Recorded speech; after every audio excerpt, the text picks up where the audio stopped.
Today we will study about spherical mirror.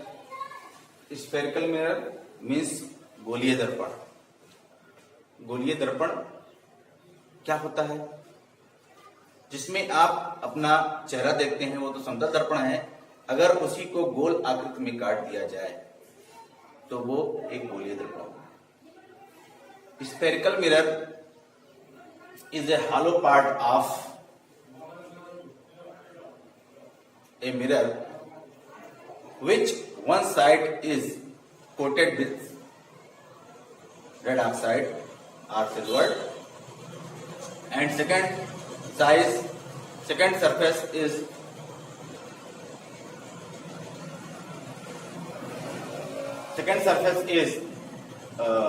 जो परावर्तित करता है सतह उसको कहते हैं. जो दूसरा होता है. अब स्फेरिकल मिरर के दो प्रकार होते हैं.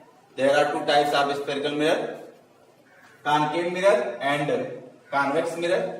कॉनकेव मीन्स होता है अवतल दर्पण और कॉन्वेक्स मीन्स होता है उत्तल. ये उत्तल दर्पण है. उत्तल दर्पण की पहचान या कॉन्वेक्स मिरर की पहचान हम कैसे करेंगे? अवतल दर्पण या कॉनकेव मिरर की पहचान हम कैसे करेंगे? इसको पहचानने के लिए जिस दर्पण का परावर्तित सतह केंद्र की तरफ नहीं होता है, जिस गोलीय दर्पण का परावर्तित सतह केंद्र की तरफ नहीं होता है वह दर्पण उत्तल दर्पण कहलाता है. और जिस दर्पण की परावर्तित सतह केंद्र की तरफ होता है उसे हम अवतल दर्पण कहते हैं. इसका मतलब यह है इंग्लिश में convex mirror is a mirror that it's reflecting surface is not towards center, and concave mirror is the mirror that its reflecting surface is towards the center.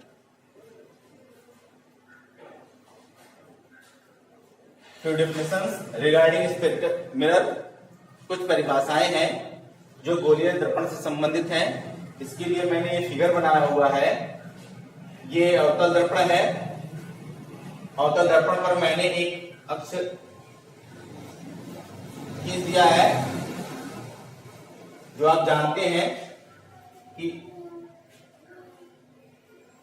इस सतह पर जो हॉरिजॉन्टल होता है अर्थ के उस पर x प्लस एक्सिस और x माइनस एक्सिस होता है.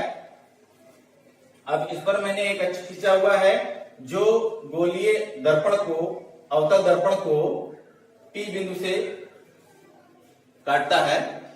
P फॉर पोल मीन्स ध्रुव. F फॉर फोकस बिंदु है ये. और C for centre of curvature. अब इस पर कुछ भाग हैं.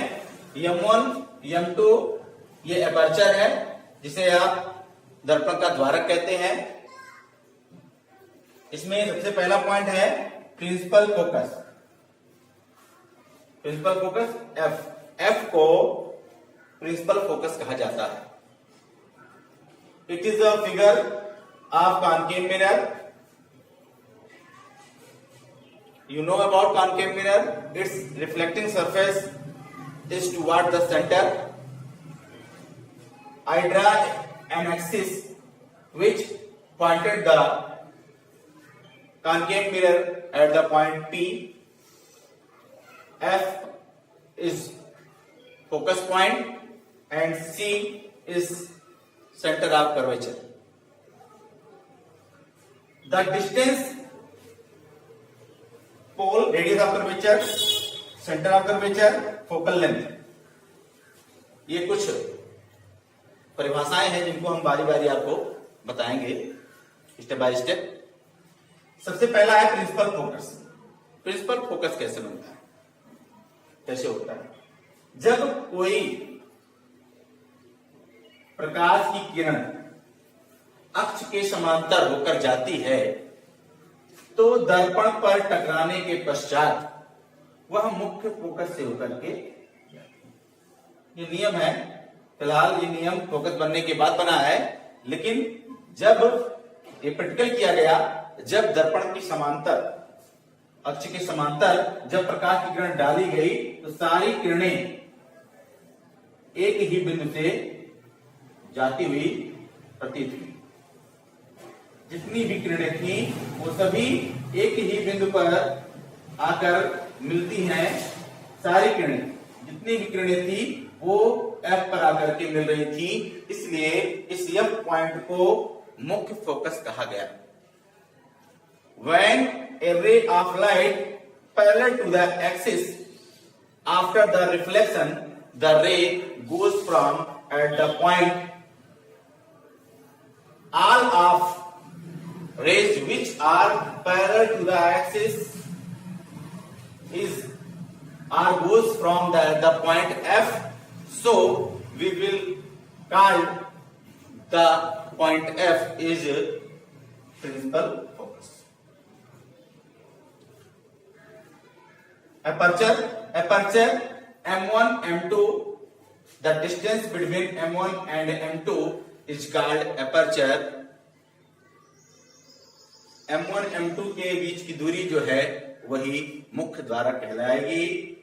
प्रिंसिपल एक्सिस मुख्य अक्ष मैंने खींचा है, x प्लस है, x माइनस है, ठीक है, इसलिए x प्लस है क्योंकि यहां से भी एक एक्सिस आ जाता है जिसको आप y plus and y minus कहते हैं।